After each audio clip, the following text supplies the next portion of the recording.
의회가 비공개로 다녀온 외유성 국내 연수에 대해 시민단체가 성명을 내고 재발 방지 조례 마련을 촉구하고 나섰습니다. 하늘을 나는 미래 교통수단 선점을 위한 경쟁이 치열한 가운데 복합 환승센터가 들어서는 강릉역을 중심으로 한 전략이 필요하다는 지적입니다. 강릉과 동해 삼척을 달리는 바다 열차가 신차 도입에 합의하지 못해 올해 말 운행을 중단합니다. 안녕하십니까. 뉴스데스크 강원입니다. 최근 강릉시의회가 비공개로 경남 거제와 경북 경주로 외유성 연수를 다녀왔다는 소식 전해드렸습니다. 이와 관련해 강릉의 시민단체가 성명을 내고 재발 방지를 위한 조례 마련을 촉구했습니다. 김인성 기자가 보도합니다. 강릉시 의원 15명과 의회 사무국 공무원 19명은 지난달 31일부터 사흘간 경남 거제와 경북 경주를 다녀왔습니다. 강릉시 의회는 이 내용을 홈페이지를 비롯한 어느 곳에도 공개하지 않아 비밀 연수, 몰래 관광이라는 비난이 일었습니다. 경남 거제시 의회의 초청으로 거제시를 다녀왔다는 해명을 확인하기 위해 이 내용을 취재하던 취재진에게 강릉시 의회 사무국은 정보 공개 청구를 하라며 해당 내용을 공개하지 않고 있습니다. 이 같은 사실이 MBC 강원영동 보도로 알려지자 강릉의 시민단체 강릉시민행동이 성명을 내고 강릉시 의회와 의회 사무국을 비판했습니다. 시민의 세금으로 다녀오는 연수의 모든 과정을 시민들에게 소상히 알려야 하는 건 지극히 상식적인 일임에도 관련 제도가 마련돼 있지 않아 몰래 연수가 가능하다는 겁니다. 당연히 진작부터 투명한 연수를 했어야 됨에도 불구하고 그동안 이루어지지 않았었고, 이번에 이제 외유성 연수가 있고 난 이후에 의회 의장도 제도 개선에 대한 필요성에 대해서 공감한다고 얘기를 했으니까. 김기영 강릉시 의장은 지난 3일 MBC 강원영동과의 인터뷰에서 국내 연수도 관련 제도를 마련하겠다고 약속했었습니다. 얼마든지 그렇게 해갖고 할 필요가 있죠. 다 지금은 이제 모든 걸 다 투명하게 공개하고 뭐 할 수 있으니까 뭐 그것도 필요하다고 봐요.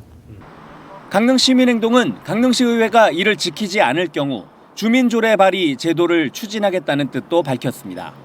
의회에서 필요성에 대해서는 공감했음에도 불구하고 제도적인 보완책을 만들지 않는다면 주민청원 조례 발의라도 해서 반드시 이번 기회에 만들어야 된다.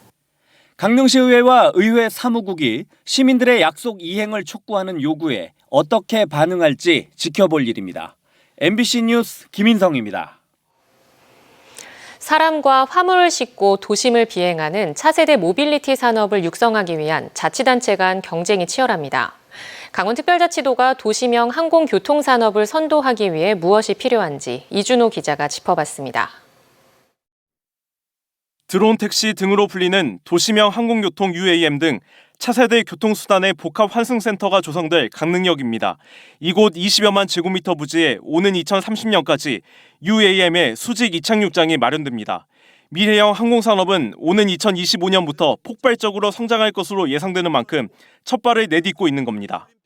그러나 강원특별자치도는 이런 미래 산업을 선점하기 위한 준비가 더딥니다.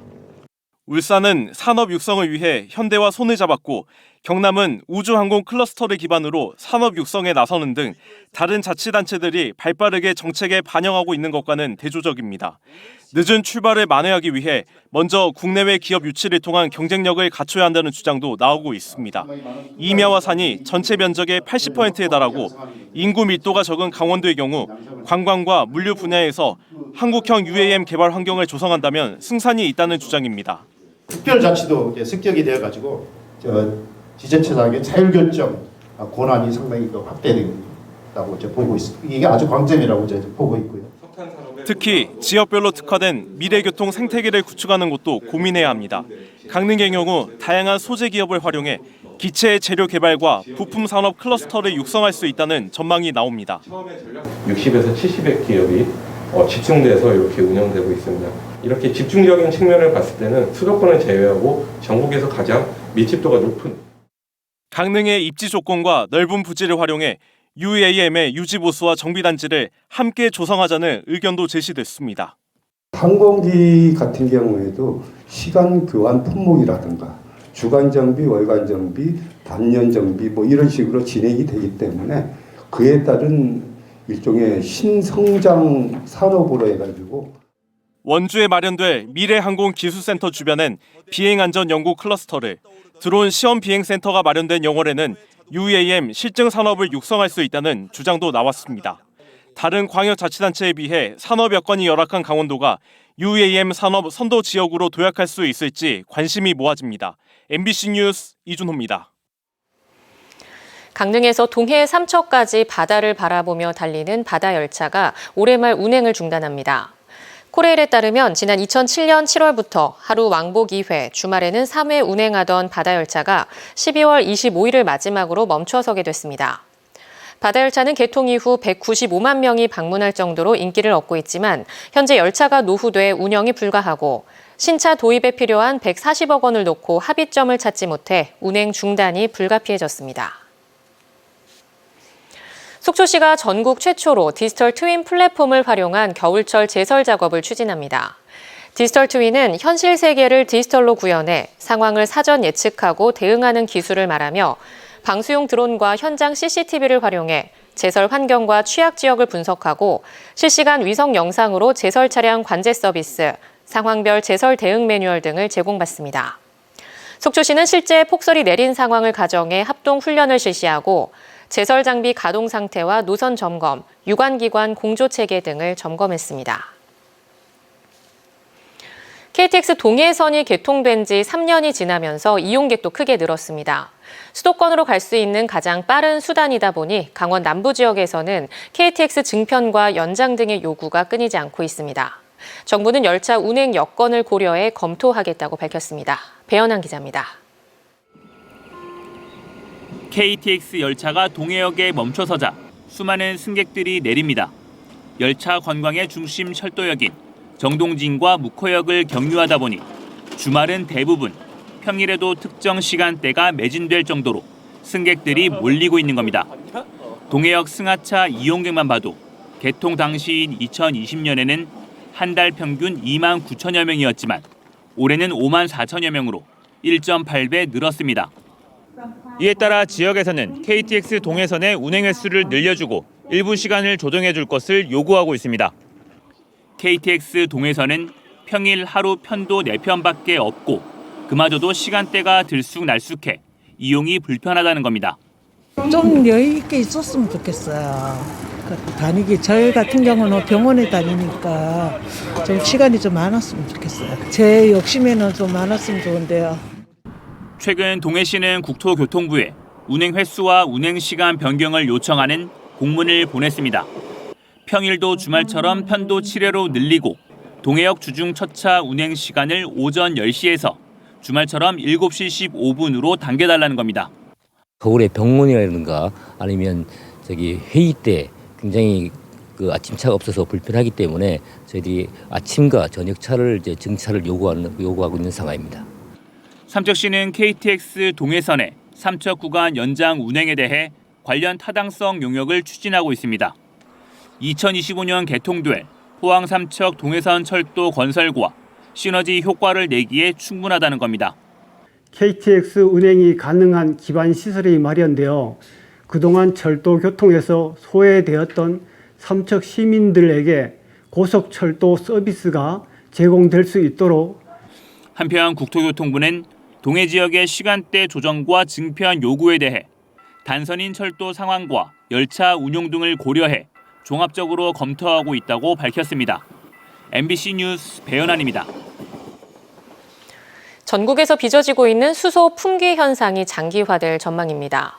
강원도에서도 충전소가 아예 문을 닫거나 찾아온 손님을 돌려보내고 있어 운전자들의 불편이 커지고 있습니다. 김도균 기자의 보도입니다. 수소 충전을 하는 차량 뒤로 긴 차량 행렬이 이어져 있습니다. 수소 충전소마다 비슷한 상황이 며칠째 계속되고 있습니다.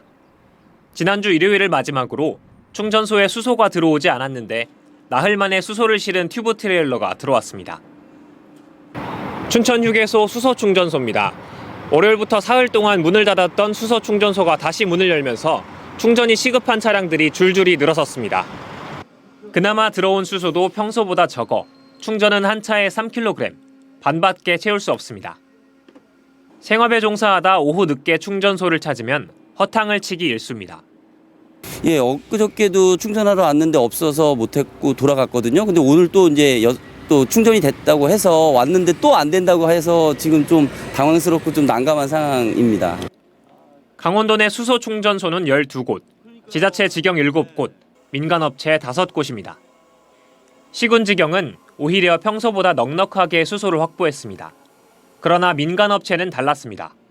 대부분 현대제철 당진 공장에서 수소를 공급받는데 설비 문제로 이달 초부터 공급에 문제가 생겼습니다. 결국 민간 충전소가 며칠 문을 닫거나 충전량을 제한하면서 지자체가 운영하는 충전소로 차량이 몰린 겁니다. 많게는 4시간 이상 기다리거나 허탕을 치는 경우도 있어 수소차 운전자들의 불만이 극에 달하고 있습니다. 항상 이렇게 되면은 차 산 게 후회가 되죠. 기름차나 디젤차 같으면 이렇게 없었는데 수소 충전 대란은 다음 달 말까지 이어질 것으로 보입니다. 강원도는 근본적인 문제를 해결하기 위해 2026년까지 동해와 평창에 생산기지를 건설하고 지자체 운영 수소 충전소 확충과 함께 민간 충전소 업체도 추가로 유치하겠다고 밝혔습니다. MBC 뉴스 김도균입니다. 제324회 강원특별자치도의회 제2차 정례회에서 각 상임위원회별로 36건의 조례안과 개회관 등이 처리됐습니다. 기획행정위원회는 강원특별자치도 인구정책 및 인구 감소 대응에 관한 조례안 등 5건, 사회문화위원회는 2024 강원 동계 청소년 올림픽대회 조직위원회 출연 동의안 등 11건 등 6개 상임위에서 모두 36건의 안건이 통과됐습니다. 내일은 강원특별자치도와 제2청사인 글로벌본부 추가경정 예산안 심의 등 25건의 예산안 심사가 진행됩니다. 강원특별자치도 교육청은 오늘부터 1박 2일 일정으로 초등학교 교감과 방과후학교 업무 담당자 등 350명을 대상으로 더 잘함 늘봄학교 정책 설명회를 펼칩니다. 강릉에서 열리는 이번 설명회에서는 오후 8시까지 초등학생들에게 돌봄과 방과후 교육을 제공하는 강원형 늘봄학교의 운영 현황을 점검하고 성공 사례 공유를 통해 내년 운영 계획을 논의합니다. 강원도 교육청은 단순 돌봄에서 벗어나 기초학력 지원, 예체능과 인공지능 코딩 등으로 프로그램을 확대하는 등 돌봄 사업을 단계적으로 확장해 2025년 전면 시행한다는 방침입니다. 삼척시가 오늘 강원대 삼척 캠퍼스에서 삼척 죽서로 국보 승격을 기념하는 2023 삼척학 포럼을 열었습니다. 이번 포럼은 삼척 죽서로의 국보 승격을 기념하고 이를 토대로 삼척학 연구를 통해 삼척의 정체성과 지역성, 발전 전략을 모색하기 위해 마련됐습니다. 포럼에서는 관동팔경에 으뜸 죽서로를 비롯해 삼척 죽서로의 건축적 특징, 삼척학과 삼척문학, 척주지에서 은세계로의 여정 등에 대해 주제 발표가 진행됐습니다. 강릉시립미술관이 지역 작가를 배출해 지원하는 전시 지원 사업 선정 작가 전시의 4번째 전시가 열리고 있습니다. 강릉시립미술관은 조각 노세주, 회화 최종용, 사진 김전기 작가에 이어 4번째 전시로 권승현 작가의 동상이몽 사그라져도 생전을 다음 달 5일까지 개최합니다. 권승현 작가는 연못에서 마르고 쇠잔한 연잎과 연꽃을 작품으로 표현해 소멸이나 죽음, 그리고 다시 살아가는 긍정의 메시지를 표현하고 있습니다. 강릉국민체육센터 수영장이 문화체육관광부의 우수 공공체육시설로 뽑혀 체육공단 이사장상을 수상했습니다. 문화체육관광부는 전국 34곳의 국민체육센터를 대상으로 경영관리, 운영 활성화, 시설관리 등의 3개 부문 10개 평가지표를 기준으로 심사해 우수시설 10곳을 선정한 가운데 강릉국민체육센터 수영장이 포함됐습니다. 국민체육센터는 수영장과 체육관 등 국민들이 가장 선호하는 시설로 구성된 실내 생활체육시설로 건립비 30억 원을 지원받아 건립됩니다. 강원뉴스 마칩니다. 시청해주신 여러분 고맙습니다.